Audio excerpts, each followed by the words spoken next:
एक क्योंकि हम हमेशा बोलते हैं कि स्थान काल पात्र भेद से एस्ट्रोलॉजी का मायने अलग हो जाता है, उसकी चीजें अलग हो जाती है। यह अनुज आपने ऑलरेडी केपी एस्ट्रोलॉजी जब मेरे से किए, आप तो बहुत लास्ट क्लास में ज्वाइन किए, तो भी आपको भी मैंने वही बात बताया। प्रेरणा तो अच्छा से समझ रही होगी कि स्थान काल पात्र में किस तरह से पूरा प्रेडिक्शन बदल जाता है।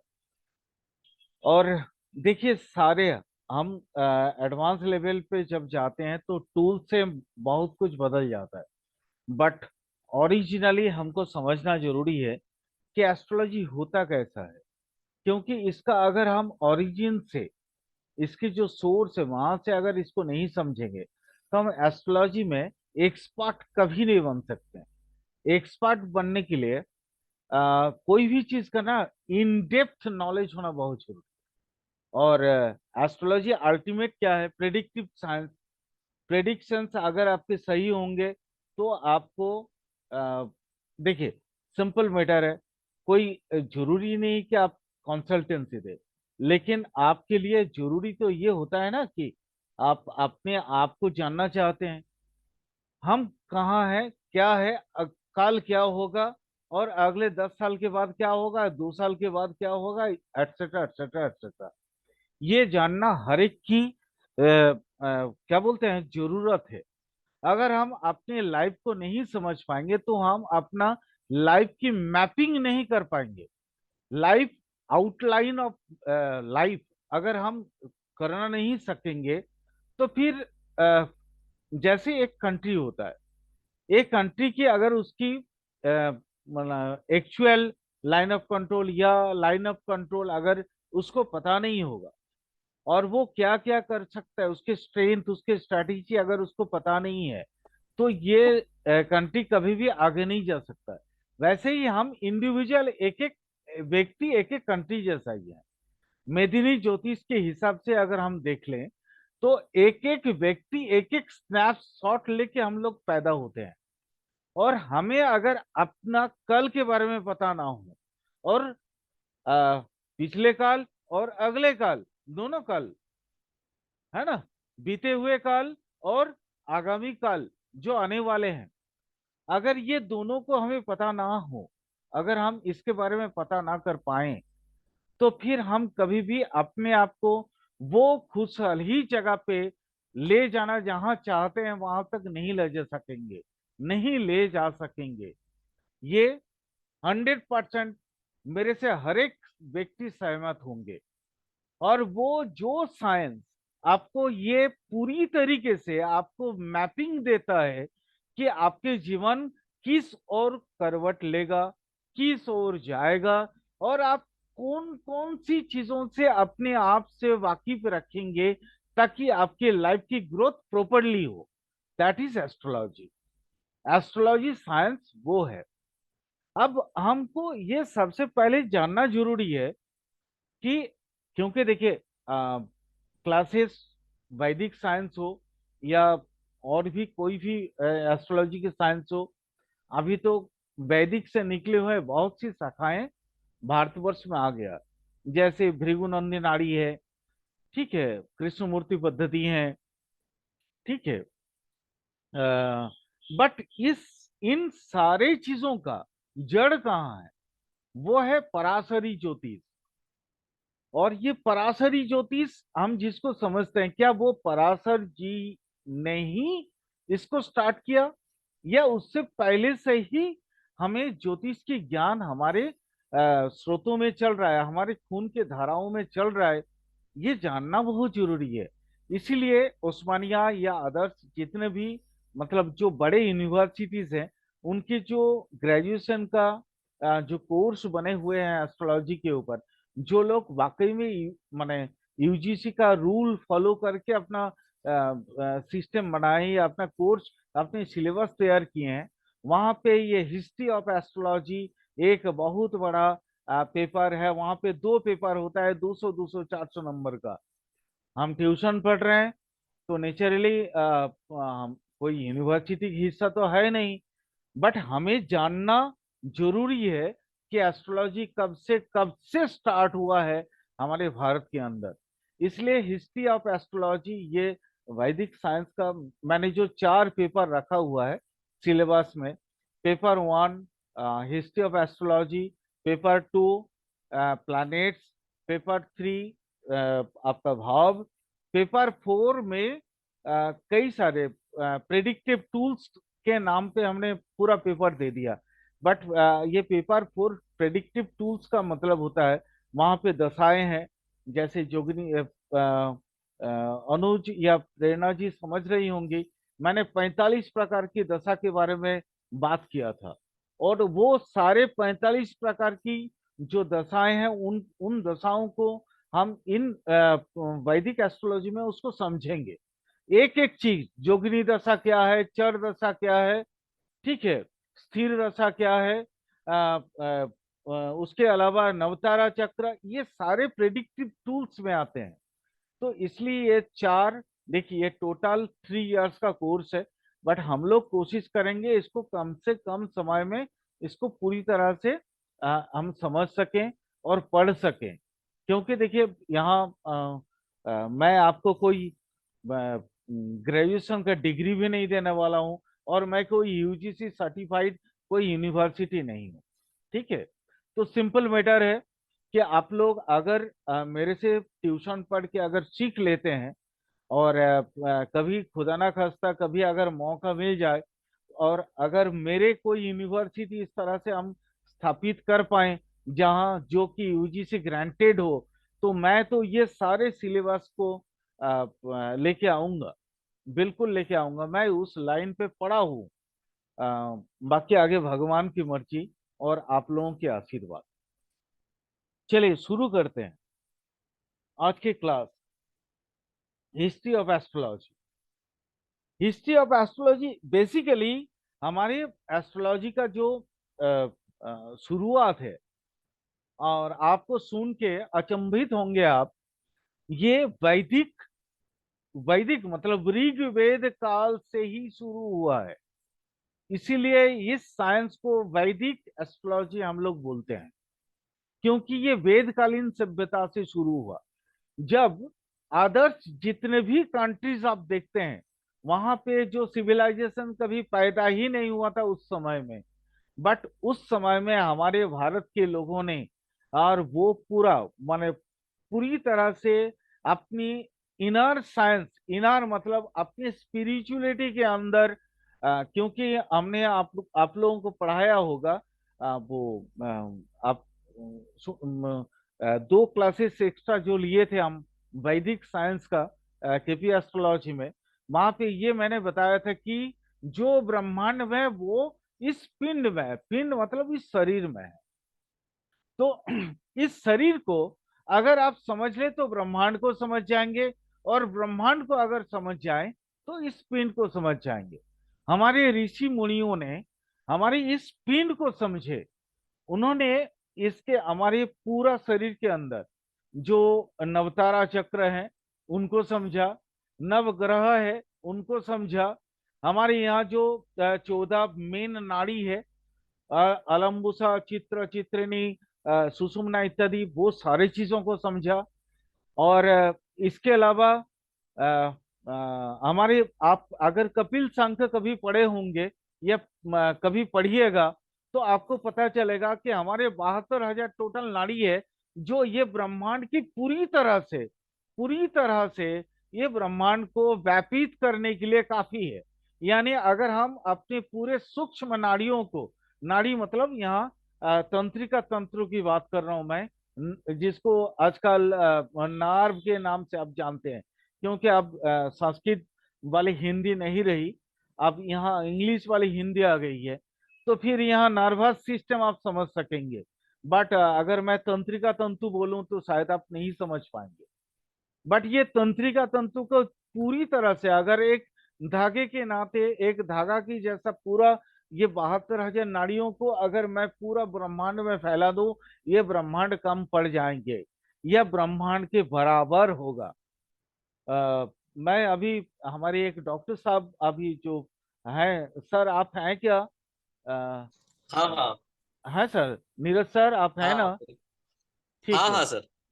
हाँ, तो वो डॉक्टर साहब से मैं बात कर रहा था अभी, ये अभी हाल फिलहाल में नासा एक डेढ़ महीना में जो एक जर्नल आता है नेचर बोल के, वहाँ पे ये ब्रह्मांड के बारे में अवधारणाएं दिए हैं अ, कि ब्रह्मांड like just like a brain.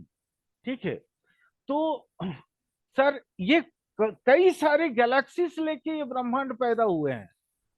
एक कोई एक गैलेक्सी इसके अंदर नहीं है, कई सारी गैलेक्सीज है। और ये हमारी मुनि ऋषि उस समय में समझे थे। आप इसको समझिए, आज से 7,000 साल पहले की बात है। ठीक है। जो सत्ययुग बोलते हैं जिस समय, देखिए युग या इस तरह का मैं वो भंवर में नहीं फंसने वाला हूँ। बट मैं अकॉर्डिंग टू हिस्ट्री, जो इंडियन हिस्ट्री है, मैं उस नाते चलना चाहूंगा। क्योंकि त्रेता युग में चूंकि बोला गया है राम का जन्म है, और राम का जन्म लगभग कितना है, 4 से 5 हजार साल पहले की बात है ना? जो भी मतलब रामचंद्र की जीवन कुंडली अभी अवेलेबल है, क्योंकि इसके लिए थैंक्स टू नासा, नासा ने उस जन्म के हिसाब से उनकी कुंडली बना दिया था। ठीक है। द्वापर जो श्री कृष्ण की समय है, उनका कुंडली भी अभी अवेलेबल है। तो ये कलियुग बोलते हैं। हम उस भंवर में नहीं पढ़ने वाले हैं। हम नहीं पढ़ेंगे कि कौन सा युग कितना साल का है, क्योंकि देखिए ये एक एक समय एक एक जगह पे अलग अलग अवधारणाएं होती हैं। जैसे हमारे एक दिन सॉरी, अब ये चंद्रमा का एक दिन हमारे 14 दिन के बराबर होता है। चंद्रमा का एक रात हमारे 14 रात के बराबर होता है। सर मैं सही बोल रहा हूँ ना डॉक्टर साहब? हाँ जी। हाँ, हाँ तो जी सर, बिल्कुल। देखिए अवधारणाएं अलग अलग हैं। मैं इन अवधारणा को पीछे नहीं जानना चाहता हूँ, पीछे पढ़ना नहीं चाहता हूँ। बोलिए, कुछ बोल रहे थे सर? कोई कुछ बोल रहे थे? नहीं सर, नहीं नहीं सर। ठीक है, मतलब हम लोग इस पे नहीं जाना चाहते, लेकिन हम अपने वेदों को नहीं छोड़ सकते हैं। क्योंकि हम ये हमारा ये मान्यता है कि हमारे वेद जो है वो ब्रह्मा की मुख मुख निसृत वाणी है। और जो श्रुति के रूप में गुरु परंपराओं के जरिए चला आया था। हमारी ये जो ज्योतिष है ना, ये ज्योतिष की जो सृष्टि है, जो आदि गुरु है वो भगवान शिव है। ज्योतिष वहां से सृष्टि हुआ, शिव से ब्रह्मा को मिला था, ब्रह्मा से दक्ष प्रजापति को मिला था। उसके बाद ये परंपरा तरीके से आगे बढ़ता चला गया। आज हम लोग वो देखिए, हिस्ट्री ऑफ एस्ट्रोलॉजी का दो हिस्सा है, एक है पूर्व भाग, एक है पर भाग। ठीक है। एक एंशियंट हिस्सा, एक एंशियंट पार्ट, और एक है नेक्स्ट पार्ट। हम दोनों हिस्सा पढ़ेंगे। ये दोनों ही 200 200 400 नंबर का, अकॉर्डिंग टू अदर्स यूनिवर्सिटी। ठीक है, तो उन हिसाब से पढ़ेंगे, बट हम लोग उसको संक्षेप में पढ़ेंगे, बहुत ज्यादा डिटेल्स नहीं पढ़ेंगे। कोशिश करेंगे, क्योंकि देखिए हमें नॉलेज लेने से मतलब है। हमको कोई किसी एग्जाम में बैठना नहीं है, और बैठ के कोई क्या कहते हैं ना, कोई नौकरी के लिए तैयारी करना भी जरूरी ही नहीं है। बट हमारे नॉलेज के लिए जरूरी है, ताकि हम अपने क्लाइंट बेस को हम ठीक कर पाए और उनको संतुष्ट कर पाए। क्योंकि जब तक आपको खुद पे कॉन्फिडेंस नहीं होगा, तब तक आपके क्लाइंट आपसे खुश नहीं हो पाएंगे। और आपके कॉन्फिडेंस तभी पैदा होंगे जब आप इसके बारे में एक सम्यक सम्यक सम्यक का मतलब होता है the total, in whole total. ठीक है, आपको एक सम्यक धारणा एस्ट्रोलॉजी के ऊपर आएगा। और ये जानना बहुत जरूरी है, मैं समझता हूं। इसलिए मैं भी उसी सिलेबस को फॉलो कर रहा हूं जो बीएचयू एंड अदर्स यूनिवर्सिटीज करते हैं। ऋग्वेद से ये एस्ट्रोलॉजी की शुरुआत मैंने बोला। कैसे? आप ऋग्वेद का थर्ड मंडल का आप 33 अध्याय की 7वां श्लोक सूक्त देख लीजिए। वहां पे ये ज्योतिष के बारे में पूर्ण धारणा दी हुई है। मैं सर जो भी बातें करूंगा वो अकॉर्डिंगली, मतलब प्रूवेन, मैं कोई हवा में बात करना नहीं चाहूंगा। आपके पास अगर उपलब्ध है तो आप इसको देख लीजिए, और नहीं उपलब्ध है तो आप कोशिश करिए ऋग्वेद पढ़ने का। ऋग्वेद अवेलेबल है पीडीएफ फाइल में, संस्कृत का, और इंग्लिश वर्जन भी, हिंदी वर्जन भी है। और आप इसको पढ़िए और उसका तृतीय मंडल को पढ़िए, देखिए मेरी बात वहां पे है या नहीं है। जो भी बातें करेंगे that will be the authentic. कोई हवा में कोई ज्ञानबाजी नहीं करेंगे। भारत के, देखिए प्राचीन इतिहास में, अगर भारत की प्राचीन इतिहास हम देख लें, वहां पे हमारी पढ़ने की साधन क्या क्या थी। वेद, ब्राह्मण, उपनिषद, दर्शन और पुराण, ये थे वहां का उस समय की। देखिए सबसे पहले तो श्रुति के आकार में आया। श्रुति मतलब गुरु बोलते चले गए और उनके शिष्य जो है उनको याद करते चले गए। लेकिन एक ऐसा समय आया जब उनको ये लगा कि नहीं, ये श्रुति में अपभ्रंश हो रहे हैं। अपभ्रंश मतलब हम जो बातें बोल रहे हैं, मान लीजिए जैसे मैं किसी व्यक्ति को याद करवाता चला गया हूं, तो उसके यादें मेरे जैसा उतना स्ट्रांग नहीं है, और वो क्या कर रहे हैं, किसी चीज में अपभ्रंशित कर दिया, मतलब तोड़ दिए, तो चीजें तो विखंडित हो गई। इसीलिए हमारे जो मुनि ऋषि थे उन्होंने ये सोचा कि नहीं, अब श्रुति को छोड़ के इसको ग्रंथाकार में लिया जाए, ग्रंथ के रूप में। उस समय हमारे आज जैसे हम लोग कंप्यूटर में पढ़ रहे हैं या पेपर में पढ़ रहे हैं, उस समय ऐसा था नहीं। तो उस समय दो तरीका था। एक तो था बलकल, जो एक पेड़ों की छिलके से बनता था, और दूसरा था ताड़पत्र। ठीक है। तो इन्होंने वो दो, अपनी जो नॉलेज है, ये दो, बलकल और ताड़पत्र में इनको लिखना स्टार्ट कर दिया। उसके बाद ये हुआ स्टार्टिंग की पीरियड। उसके बाद जब धातु का क्या बोलते हैं आपका प्रयोग होना स्टार्ट हुआ, उसके बाद ताम्रपत्र का भी प्रयोग हुआ। ताम्रपत्र में लिखा हुआ लिखी हुई किताबें अभी भी आपको साउथ इंडिया में मिल जाएगा। सॉरी, मैं आपको आज एक ऑनेस्टली एक कॉन्फेस करना चाहता हूं। हम नॉर्थ इंडियन के लोग, हम एस्ट्रोलॉजी नहीं जानते हैं। मैं आपको एकदम खुल्लम खुल्ला, बड़े माने बड़ी दिल से बोल रहा हूं, हम लोग नहीं जानते हैं जितना साउथ इंडियन के लोग एस्ट्रोलॉजी को समझते हैं। क्योंकि हमारे यहाँ मैं आपको जब ये चूंकि आज इंट्रोडक्शन क्लास है, तो मैं इंट्रोडक्शन ही दे रहा हूं, बाकी एक एक करके सारी चीजों को बताऊंगा। एक्चुअली हुआ क्या है, हम क्यों नहीं सीख पाए हैं, हमारी यहाँ इतनी अपभ्रंशता क्यों आ गई। हम जैसे आज काल सर्प दोष देखते हैं, हम कुब्ज दोष देखते हैं, मंगल 1 4 6 8, 1 4 8 12, कुब्ज दोष। सर ये एस्ट्रोलॉजी में है ही नहीं।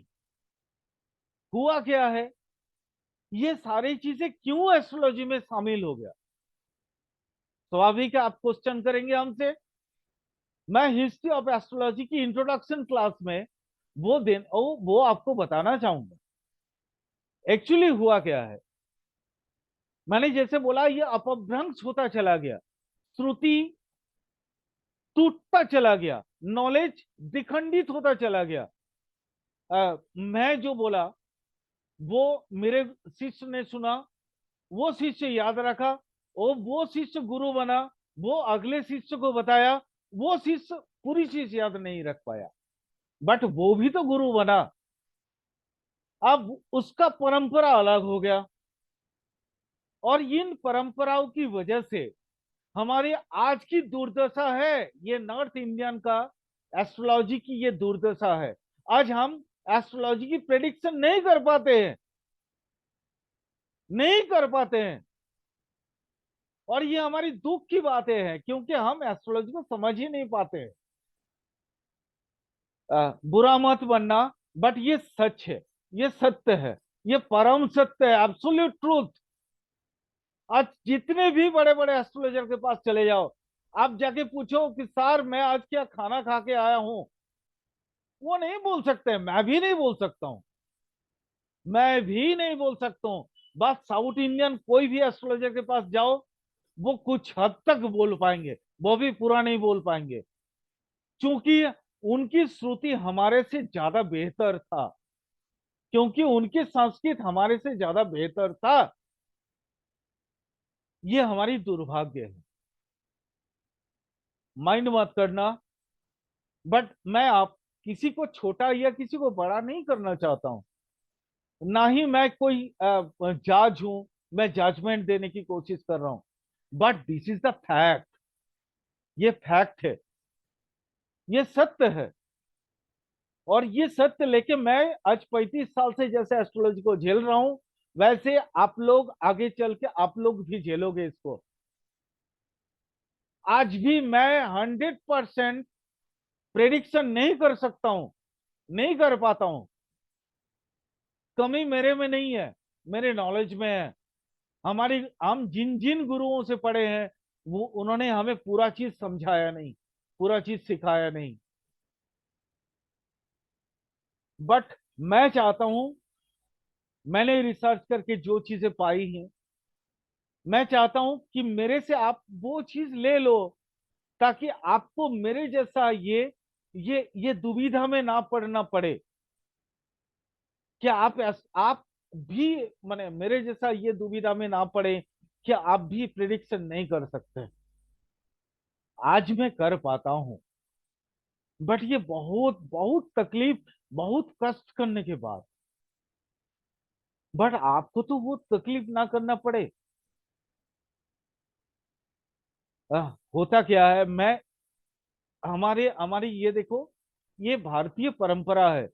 एक पिता चाहते हैं कि अपने बच्चे ना हमसे ज्यादा देख पाए, हमसे ज्यादा आगे जा पाए।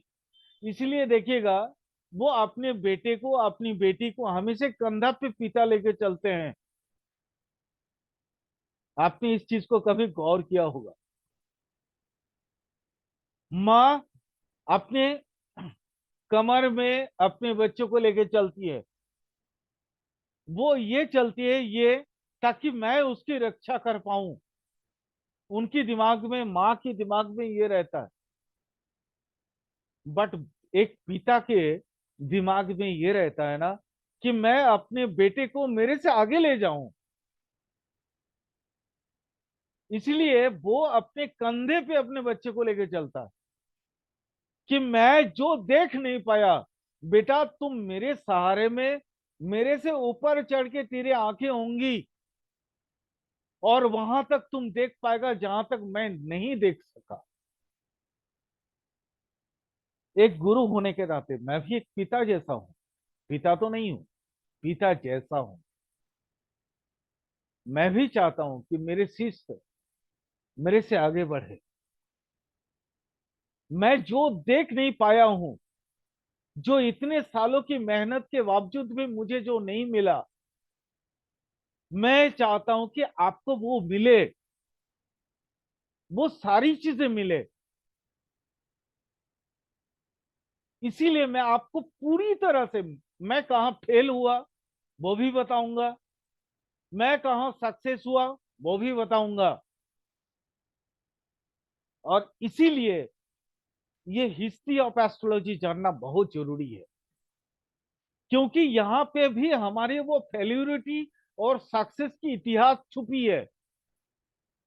हम वहां से अगर नहीं जर्नी स्टार्ट करें, तो हम कभी भी नहीं समझ पाएंगे कि हमारे जो पूर्वज थे, वो आज बराह जी की ले ले, मिहिर जी की ले ले, वेरी रिसेंट की जितने भी साइंट, वर्तमान बरामीर कृष्णमूर्ति जी, उससे पहले की जैमिनी, पराशर, उनके गुरु पराशर, व्यासदेव, ये सारी चीजों को आप अगर देखें, व्यासदेव पराशर जी के जो पुत्र, वो भी पूरे गीता के जरिए पूरा कुंडली के वर्णन किया है।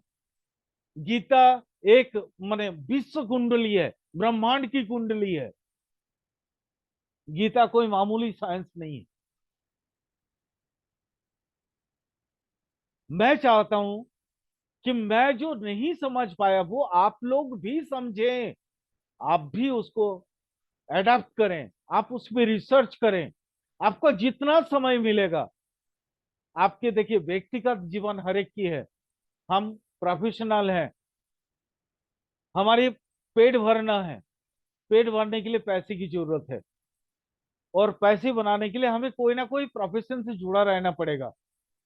मैं कभी कभी नहीं बोलूंगा कि आप एस्ट्रोलॉजी को प्रोफेशन लो, बट आप एस्ट्रोलॉजी को एक स्पिरिचुअल साइंस के तौर पे लो, ताकि दक्षिणा के तौर पे आपके पास आपकी जीविका भी निकल जाए, और आप ना सीख पाए जो आप सीखना चाहते हैं, ये पूरी ब्रह्मांड को समझ पाए।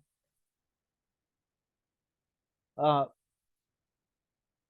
ये जरूरी है, बहुत ज्यादा जरूरी है। हुआ क्या, ये ज्योतिष की शुरुआत क्यों हुई? वैदिक काल में ऋतु, ऋतु आप समझते हैं, ऋतु, षड ऋतु बोलते हैं ना हमारे भारत में, षड ऋतु है। ऋतु समझते हैं, सीजन, सीजन। वो वैदिक काल में क्या था कि ऋतु और ऋतु सातवें आयन में, आयन के अनुसार ये पूरे साल भर, वर्ष व्यापी हम क्या करते थे, यज्ञ का आयोजन करते थे हमारे पूर्वज। ज्योतिष की शुरुआत वहां से है। उनके यज्ञिक क्रियाकलाप, यानी यज्ञ के द्वारा समझाना, यज्ञ के द्वारा उनके सारी चीजों को बताना, हम आगे कैसे जाएं, हम आगे कैसे बढ़ें, हमारी जीवन आगे कैसे खुशहाल हो। उस समय में उनके पास बहुत वास्ट साइंस था, बहुत बड़ा साइंस था। तो उन वो ना जानते थे कि कौन सी ऋतु में कौन सी चीज की यज्ञ किए जाए, ताकि हमारे पास रोग जीवाणु कम हो। आज हम इस चीज को नहीं जान पाते हैं, नहीं समझ पाते हैं। But astrology part of Ayurveda, याद रखिएगा, मैं आज आपको ये चीज बता रहा हूं। ज्योतिष जो है ना, आयुर्वेद का एक पार्ट है, पार्ट मात्र है। ज्योतिष पूर्णांग साइंस नहीं है। आयुर्वेद एक ऐसा साइंस है जिसकी 8 अंग है, अष्टांग आयुर्वेद। लेकिन उसके नवम आयु माने जो अंग है वो है ज्योतिष। अष्टांग आयुर्वेद के आज तो सीसीआरएस के सिलेबस में पढ़ाया जाता है, बट नवम जो अंग है वो हमने हमारी भारतीय संस्कृति से हमने तोड़ दिया, और वो है ज्योतिष। ज्योति धन ईश, ज्योति मतलब स्पेक्ट्रमाइज साइंस। डॉक्टर साहब, आप तो मेरे ख्याल से ज्यादा समझ पाएंगे स्पेक्ट्रम आइज के बारे में, क्योंकि आप हाँ जी सर। रेडियोलॉजिस्ट हैं।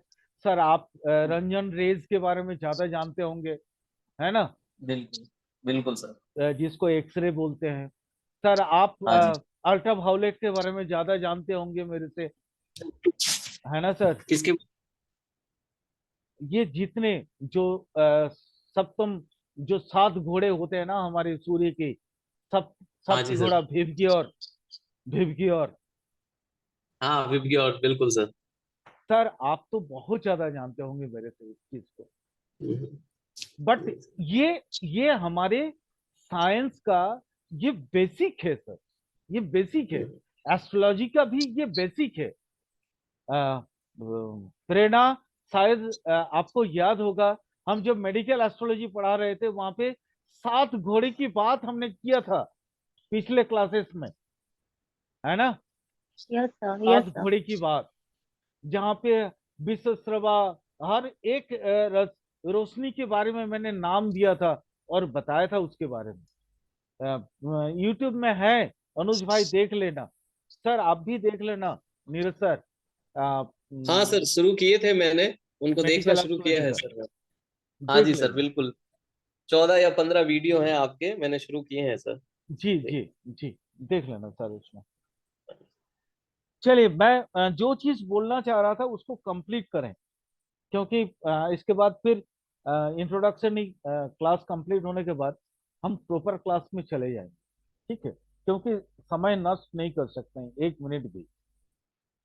तो ये आयन और चलन से, ऋतु परिवर्तन के माध्यम से जो यज्ञ बनाने का, बने यज्ञ करने का जो मुहूर्त होता है, उस मुहूर्त को यहाँ पे और उसकी एकता रखने के लिए मधु, माधव इत्यादि जितने भी ऋतु, माने ऋतुनिष्ठ महीना जिसको बोलते हैं, मंथ, ठीक है, ये सारी चीज हमारी ये वैदिक कालीन से ही शुरू हो गया था।